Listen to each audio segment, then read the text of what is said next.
नमस्कार साथियों, electrician theory paper solution series में आप सभी का हार्दिक स्वागत है। साथियों, आज हम इस सीरीज के 11वें भाग को पढ़ने वाले हैं, जिसमें आज की क्लास का हमारा पहला प्रश्न है कि कौन सी मोटर सिग्नल और टाइमिंग युक्तियों के लिए उपयुक्त होती है।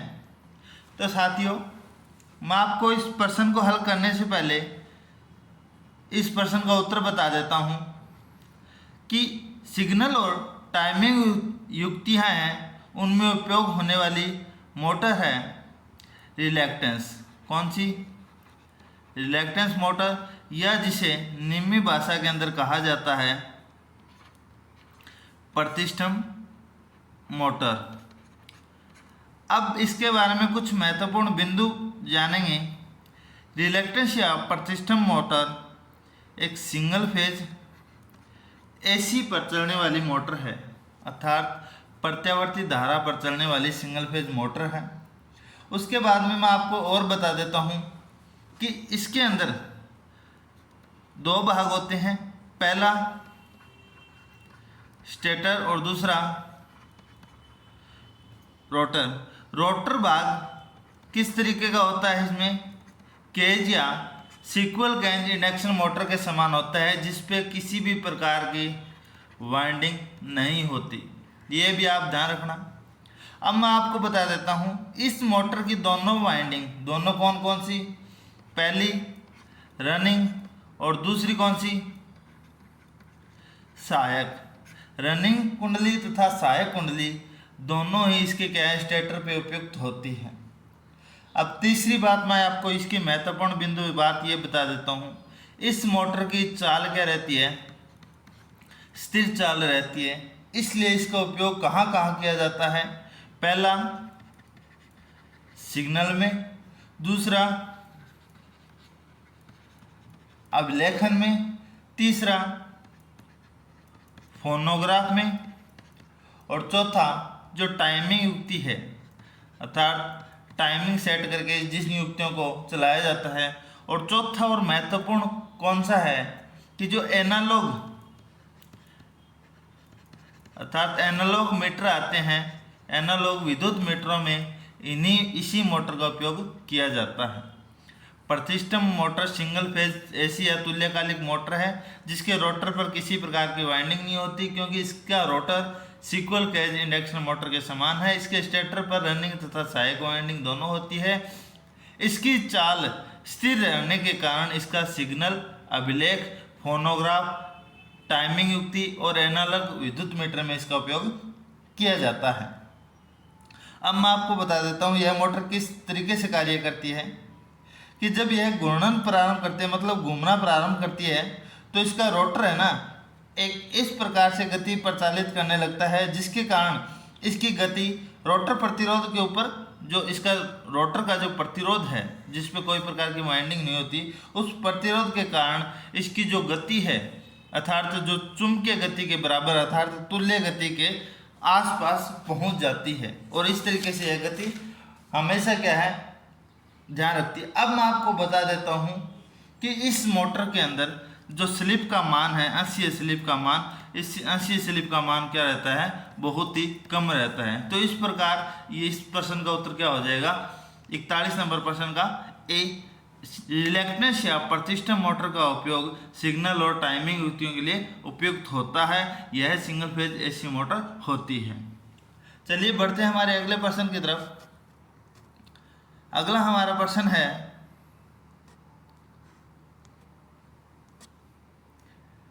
एक डीसी मशीन में आर्मेचर कॉपर हानियां कुल पूर्ण भार के लगभग कितने होता है?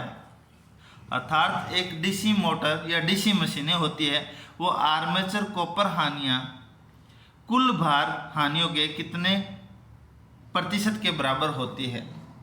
तो मैं आपको बता देता हूँ साथियों कि एक डीसी मशीनों के अंदर जो मशीनें होती है, उनमें 3 प्रकार की हानियां पाई जाती हैं। पहली हानि है कॉपर लॉस, कॉपर हानि। दूसरी है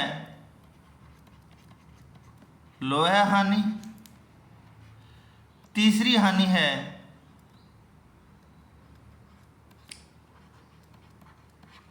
यांत्रिक हानि। और इसके बाद के अंदर मैं आपको हानियां और बताऊंगा। तो साथियों सबसे पहले करते हैं कॉपर हानियां, कि एक मोटर के अंदर जो वाइंडिंग होती है, जैसे आर्मेचर के अंदर जो वाइंडिंग होती है उनमें होने वाली हानियां, फील्ड वाइंडिंग उनमें होने वाली हानियां, और उसके बाद में जो कार्बन के बर्स होते हैं उनमें, और जो इंटरपोल होते हैं उनमें होने वाली सभी हानियों को किस श्रेणी में रखा गया है? कॉपर हानियों के अंदर रखा गया है।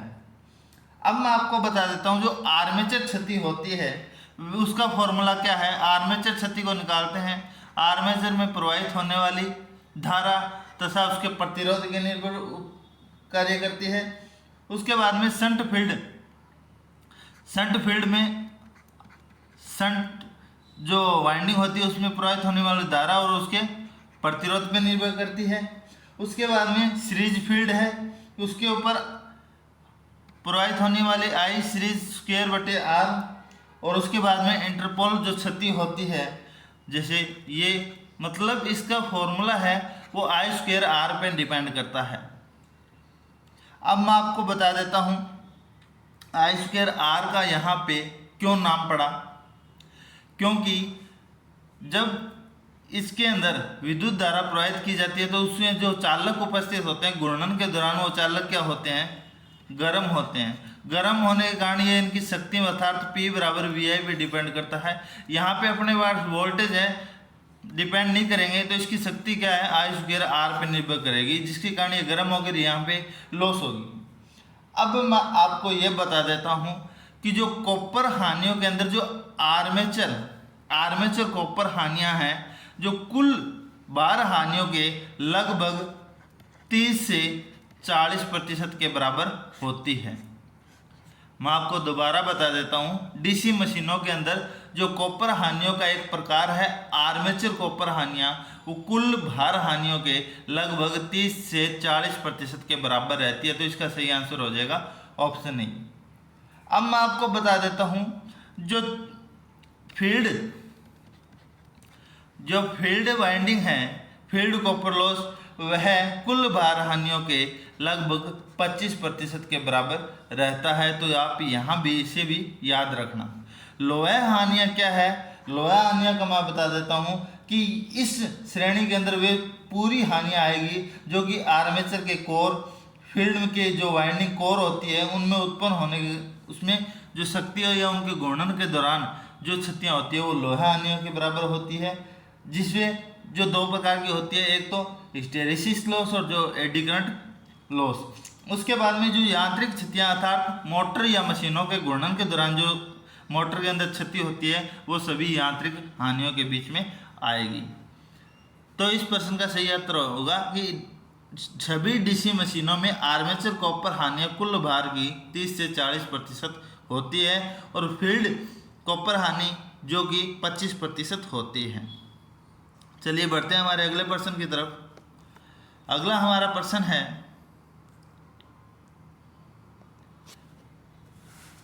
कि वार्ड लियोनार्ड कंट्रोल अर्थात वार्ड लियोनार्ड नियंत्रण मुख्य एक कौन सी पद्धति है? मैं आपको बता देता हूँ साथियों, वार्ड लियोनार्ड एक जो कंट्रोल विधि है वो एक प्रकार से मोटर की गति नियंत्रण विधि है। क्या है? गति नियंत्रण विधि। यहाँ पे ऑप्शन के अंदर नहीं है। ये गति नियंत्रण कृति कैसे है उसके बारे में बात करें तो साथियों, जो इसके अंदर जैसे ही मोटर चालू होगी तो आर्मेचर के अंदर जो वोल्टेज उत्पन्न होगी, आर्मेचर के अंदर जो वोल्टेज उत्पन्न होगी उसके जो क्रम है उनको बदल कर इसकी चाल को नियंत्रण किया जाता है। अर्थात हम कह सकते हैं साथियों कि वार्ड लियोनार्ड कंट्रोल एक आर्मेचर वोल्टता पद्धति है। कौन सी? आर्मेचर के अंदर उत्पन्न हुई वोल्टेज के ऊपर निर्भर करती है। तो इसका सही आंसर हो जाएगा ऑप्शन ए। अगला हमारा प्रश्न है कक्षा 3 सिरेमिक कैपेसिटर के डांकता हुआ के रूप में उपयोग में किए जाने वाले सबसे आम यौगिक का नाम क्या है? अब मैं आपको बता देता हूं साथियों, जो सिरेमिक कैपेसिटर है, सिरेमिक जो संधारित्र है वह 4 कक्षाओं में भरा हो जाता है। कौन सी कक्षा में? 4। पहली, दूसरी, तीसरी और चौथी। 4 क्या है? ये 4 इनकी कक्षा है। सबसे बढ़िया और सबसे कम हानि वाली जो पद्धति है वो है पहली कक्षा। कक्षा 1 के अंदर जो संधारित्र को रखा गया है, सिरेमिक संधारित्र, वो सबसे बढ़िया श्रेणी के तथा कम हानि वाले, क्या है? कम हानि वाले रखा गया है। और इनका उपयोग मैं आपको बता देता हूं किस में किया जाता है। फिल्टर परिपथ के अंदर जो अशुद्ध डीसी को शुद्ध डीसी में बदलने के लिए जो फिल्टर परिपथ का उपयोग किया जाता है, उनमें संधारित्र उपयोग किए जाते हैं। वहां पे इस कक्षा 1 का संधारित्र उपयोग किया जाता है। अब मैं आपको बता देता हूं, जो कक्षा 2 का जो संधारित्र है उसकी धारिता है, उसकी धारिता डिपेंड करती है किस पे? वोल्टेज पे डिपेंड करती है। अब मैं आपको बता देता हूं कक्षा 3 और 4 का जो सिरेमिक संधारित्र है उसके अंदर बेरियम टाइटनेट, किसका? बेरियम टाइटनेट का डांकता हुआ अर्थात जो लुगदी है उसका उपयोग किया जाता है। तो इसका सही आंसर हो जाएगा ऑप्शन सी। सिरेमिक संधारित्र कुल श्रेणी के आधार पर 4 कक्षाओं में बांटा गया है। सबसे बढ़िया कक्षा 1 सिरेमिक संधारित्र, जो कि जिसमें सबसे कम हानियां होती हैं। चलिए बढ़ते हैं हमारे अगले प्रश्न की तरफ। अगला हमारा प्रश्न है कि डीसी शंट मोटर को कौन सी मोटर कहा जाता है? मैं आपको बता देता हूं साथियों, डीसी शंट मोटर का एक डायग्राम बनाता हूं।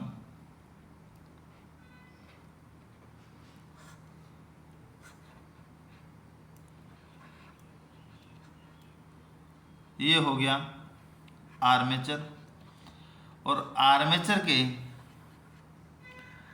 समांतर क्रम के अंदर इसमें शंट वाइंडिंग का उपयोग किया जाता है। अब मैं आपको बता देता हूँ एसी मोटर जिसके आर्मेचर, जिसमें विद्युत धारा सप्लाई के समांतर क्रम में आर्मेचर वाइंडिंग तथा शंट वाइंडिंग होती है, डीसी शंट मोटर कहलाती है। अब मैं आपको बता देता हूँ शंट मोटर के अंदर जो शंट वाइंडिंग है, फील्ड वाइंडिंग, वह पतले तार व अधिक लपेट की बनाई जाती है। यह भी क्वेश्चन पूछा जा सकता है कि शंट मोटर के अंदर फील्ड वाइंडिंग किसकी बनाई जाती है? तो पतले तार अधिक लपेट की बनाई जाती है।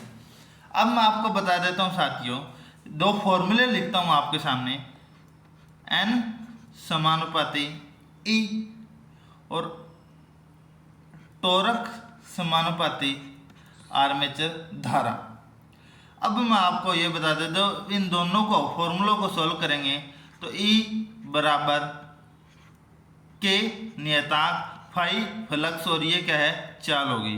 उसके बाद में टॉर्क की बात करें तो टॉर्क बराबर K फाई और आई ए। यहाँ पे जो नियतांक के रूप में जो डीसी शंट मोटर के अंदर है इसकी चाल है वो वोल्टेज विद्युत वाहक बल पे डिपेंड करती है, और जो टॉर्क है वो आर्मेचर धारा के ऊपर निर्भर करता है।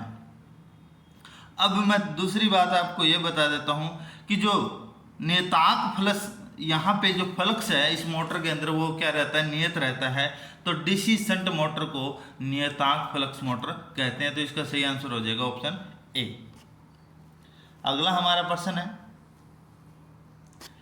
कि यदि ई डीसी मोटर का बैक ईएमएफ है और वी टर्मिनल वोल्टेज है तो अधिकतम शक्ति कौन सी अवस्था में लागू होगी। मैं आपको बता देता हूं साथियों कि जब विद्युत मोटर का बैक ईएमएफ E है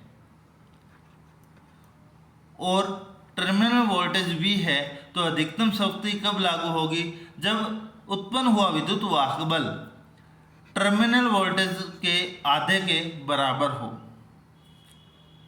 जब उत्पन्न हुआ विद्युत वाहक बल आरोपित की गई टर्मिनल वोल्टेज के आधे के बराबर हो तो उस मोटर की अधिकतम शक्ति उत्पन्न करेगा। अब मैं आपको बता देता हूं साथियों कि उत्पन्न हुआ EB बराबर V हो तो उसके अंदर आर्मेचर धारा, उत्पन्न होने वाली आर्मेचर धारा का मान क्या होगा, 0 होगा। एक अवस्था ये भी आप ध्यान रखना। जब बैक ईएमएफ का मान आरोपित वोल्टेजता के आधे के बराबर हो तो वह मोटर अधिकतम शक्ति उत्पन्न करेगी, और जब बैक ईएमएफ का मान आरोपित वोल्टेज के बराबर हो तो वहां पे आर्मेचर धारा का मान क्या रहेगा, 0 रहेगा। और 0 रहेगा तो वहां पे क्या रहेगा, नो लोड स्थिति के अंदर यह मान बराबर होगा। तो इसका सही आंसर हो जाएगा E बराबर V/2। अगला हमारा प्रश्न है, एक डीसी मोटर की लोड रहित चाल 1350 आरपीएम है और पूर्ण लोड पर चाल 1150 आरपीएम है, तो इसकी वोल्टता नियम क्या होगी। साथियों, वोल्टता नियम या वोल्टेज रेगुलेशन का फॉर्मूला क्या है कि इसकी जब चाल रहेगी वो चाल किस पे रहेगी, फुल लोड पे, लोड रहित चाल, उसके बाद के अंदर फुल लोड पे इसकी चाल कितनी होगी, और उसके बाद के अंदर माइनस नो लोड पे फुल लोड पे चाल गुणा में 100, क्योंकि वोल्टता नियम हमेशा प्रतिशत में पूछा जाता है। वोल्टता रेगुलेशन का फॉर्मूला क्या है, लोड रहित अवस्था में चाल माइनस में फुल लोड पर चाल बटे फुल लोड के चाल गुणा में 100 लगाते हैं, क्योंकि अपने को वोल्टेज रेगुलेशन कितनी चाहिए, प्रतिशत में चाहिए। नो लोड पे चाल दी है अपने को 1350, फुल लोड पे दी गई है 1150 बटे 1150 गुणा में 100। इन दोनों में से 1350 में से 1150 घटाए तो कितने बचे, 200 बटे 1150 गुणा में 100। 1 शून्य से 1 शून्य कट गया। अब देखते हैं साथियों कि यहाँ पे जब इसे सोल्व करेंगे तो इस सोल्व करने के बाद इसका फॉर्मूला जो आएगा वो आएगा 17.39%। तो इस प्रश्न का सही उत्तर कौन सा आ जाएगा, ऑप्शन सी हमारा सही हो जाएगा। चलिए बढ़ते हैं हमारे अगले प्रश्न की तरफ। अगला हमारा प्रश्न है, एक डीसी सीरीज मोटर की स्पीड आर्मेचर करंट विशेषता क्या होती है। मैं आपको बता देता हूं साथियों, जब हम डीसी सीरीज मोटर की बात करें तो इसके अंदर फील्ड वाइंडिंग आर्मेचर के श्रेणी क्रम में होती है और यहाँ इसकी सप्लाई। ये है सीरीज मोटर का डायग्राम। अब मैं आपको बता देता हूँ साथियों कि यहाँ पे एक डीसी सीरीज मोटर की जो स्पीड होती है वो डिपेंड करती है N समानुपाती 1/IA अर्थात आर्मेचर धारा। मैं आपको एक फॉर्मूला बनाता हूँ, ये फॉर्मूला हो गया, ये हो गया लोड, ये है गति। अब यहाँ पे मैं आपको एक बात बताता हूँ कि डीसी सीरीज मोटर की जो गति है वो नो लोड पे जब लोड का मान कम हो तो गति क्या होगी, ज़्यादा होगी, और जब लोड जैसे जैसे बढ़ता है तो गति वैसे वैसे क्या होगी, कम होती जाएगी। यहाँ पे बात की जाए जब लोड का मान कम है तो इसकी गति क्या मान ले, यहाँ पे मैक्सिमम गति है। जैसे लोड का मान कम होता जाएगा तो गति का मान भी क्या हो जाएगा, कम। और जैसे लोड एक समान हुआ तो गति भी एक समान पे चलती रहेगी। तो साथियों, जो इस प्रकार इसका जो विशेषता बनती है वो कौन सी बनती है, आयताकार अति परवलयी, अर्थात आर्म जो सीरीज मोटर है उसके अंदर जब नो लोड पे इसकी गति अधिकतम होती है तथा जैसे जैसे लोड बढ़ता जाता है तो इसकी गति कम होती जाती है। इसलिए इस मोटर का उपयोग कहाँ किया जाता है, जहाँ पे लोड हो, क्योंकि बिना लोड सीरीज मोटर का उपयोग नहीं किया जाता है, क्योंकि अगर बिना लोड इस मोटर को चलाएंगे तो बहुत ज़्यादा क्षति होने की संभावना रहती है। इसलिए इसका कार्य ट्रैक्शन कार्य के अंदर, क्रेन में और भारी वस्तुओं का निर्माण किया जाता है वहाँ पे इस मोटर का उपयोग किया जाता है। तो डीसी सीरीज मोटर की स्पीड आर्मेचर करंट विशेषता आयताकार अति परवलयी बनता है। अगला हमारा प्रश्न है,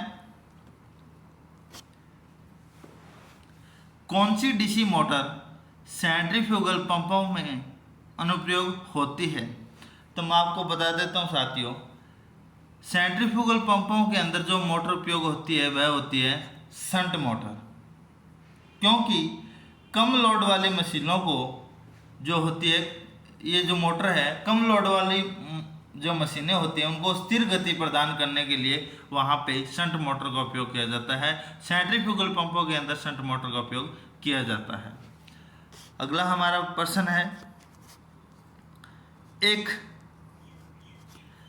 शंट मोटर में चाल नियंत्रण के लिए आर्मेचर वोल्टता नियंत्रण पद्धति अथवा रियोस्टिक नियंत्रण पद्धति में परिवर्तनीय प्रतिरोध होता है।